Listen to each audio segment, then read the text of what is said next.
hakikat haji dan kurban. Awas ya, saya akan bicara hakikat. Kalau bicara hakikat dari hakiki, hakiki itu kebenaran. Saya tidak akan bicara syariat, karena yang syariatnya sudah pada melaksanakan. Kalau ngertinya saya nggak tahu. Yang penting sudah pada melaksanakan. Saya tidak mengatakan sudah pada ngerti, terlalu mewah. Sudah pada melaksanakan lah pokoknya. Apakah tahu yang dilaksanakan atau tidak? Saya juga tidak tahu. Karena dimensi keilmuan itu ada 4. Ada syariatnya, ada thorikatnya, ada hakikatnya, ada ma'rifatnya. Nah sekarang saya akan bicara haji dan kurban dalam perspektif hakikat. Tolong direnungkan, dicamkan, supaya tidak terlalu banyak persepsi. Saya akan menggunakan banyak sekali dalil-dalil kitab suci. Jadi saya akan stop untuk berselancar dengan pikiran saya. Saya akan lebih banyak hari ini berselancar dengan kitab suci. Karena kita sudah diberikan kecerdasan, saya mohon izin coba gunakan kecerdasan kita itu. Karena agama itu akal, tidak ada agamanya bagi yang tiada berakal. Yang sudah melaksanakan haji, yang sudah melaksanakan kurban selama ini, ya alhamdulillah. Tetapi kajian ini semoga menggugah kembali kesadaran kita, supaya kita punya kerendahan hati, tidak menjadi orang sombong karena merasa sudah melaksanakan. Ya, baik. Yang pertama saya akan bicara dulu tentang haji. Dan kenapa haji dengan kurban itu kok bergandengan? Ini ada alasan saintifiknya. Ini yang akan kita buka rahasianya. Oleh karena itu, saya akan memulai kajian ini dari tujuan dulu. Apa sih tujuan haji dan apa tujuan kurban? Karena saya sudah riset, saya sudah bertanya ratusan orang, riset nggak usah banyak, yang sudah melaksanakan haji, yang sudah melaksanakan kurban secara syariat. Lalu saya tanya, apa sih tujuan haji, apa tujuan kurban? Ternyata dari ratusan orang yang saya tanya, satu pun tidak ada yang bisa menjelaskan. Sedangkan kita melaksanakan sesuatu tapi tidak mengerti tujuannya, kan sesuatu yang kita lakukan itu tidak bisa diukur apakah sukses mencapai tujuan atau tidak. Betul apa tidak? Oke. Kalau kita berbicara haji secara syariat, banyak batasan bukan? Pertama, agamanya harus tertentu. Yang kedua, harus punya uang dengan jumlah tertentu. Yang ketiga, kuotanya pun tertentu. Ya kan? Banyak batasan.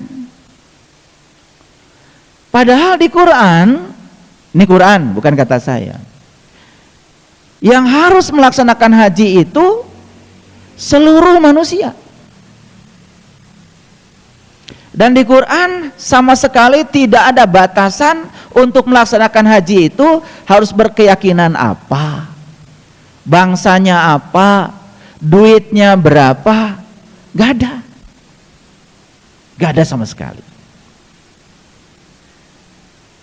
Di Quran dikatakan walillahi 'alan nas hijjul bait.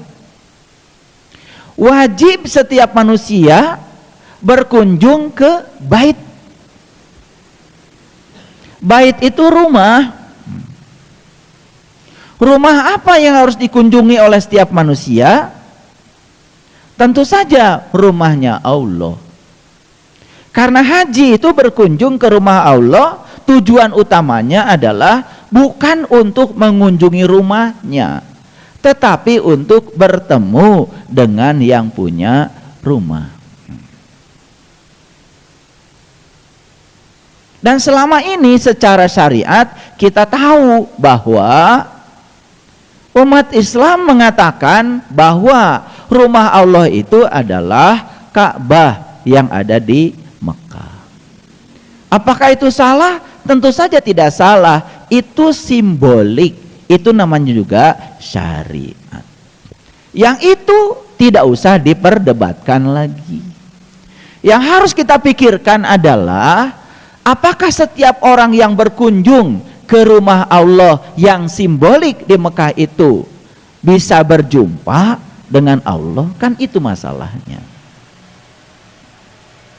Kan itu masalahnya kan? Nah, sedangkan tujuan haji itu adalah untuk mencapai derajat tertinggi manusia yang disebut dengan ulul albab. Dari mana? Oke. Supaya pakai dalil, maka kita pakai ayat.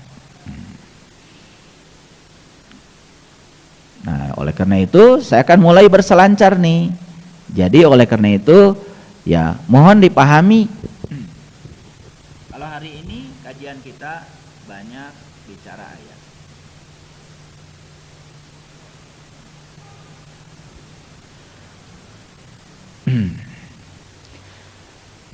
Tujuan haji ada di Quran surat Al-Baqarah ayat 198. Mari kita baca ya, perlahan. Laisa alaikum junahun antabtagu fadlan mir rabbikum. Tidak ada dosa bagi kamu mencari fadlan, keutamaan mir rabbikum, dari Tuhanmu. Ulangi lagi. Tidak ada dosa bagimu mencari keutamaan. Fadlan itu keutamaan dari Tuhanmu. Apa sih yang paling utama dari Tuhan? Nah, harus ditanya dulu. Apa yang paling utama dari Tuhan? Apa coba? Apa coba? Yang paling utama dari Tuhan adalah Tuhan itu sendiri. Bukan ilmunya, bukan rezekinya. Yang paling utama dari Tuhan adalah Tuhan itu sendiri. Itu yang disebut dengan keutamaan. Makanya saya sering mengatakan, jangan mencari uang, cari yang punya uang. Jangan mencari ilmu, cari yang punya ilmu. Jangan cari rumahnya, cari yang punya rumah. Paham ya? Makanya di Quran ada kata-kata yang sangat indah. Li ila fi Quraisy ila fihim rihlata sita'i wassoif falyabudu robbahadal bait. Sembahlah yang punya rumah, jangan sembah rumahnya.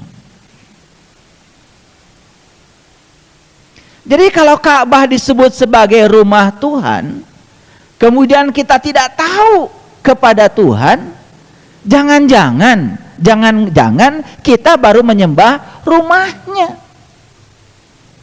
Karena yang punya rumahnya nggak tahu.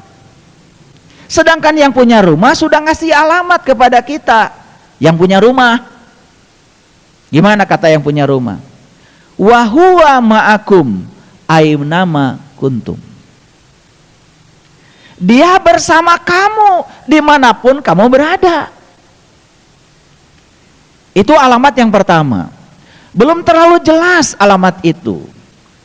Tetapi alamat yang kedua yang lebih jelas, dia mengatakan wa nahnu aqrab ilaihi min hablil warid.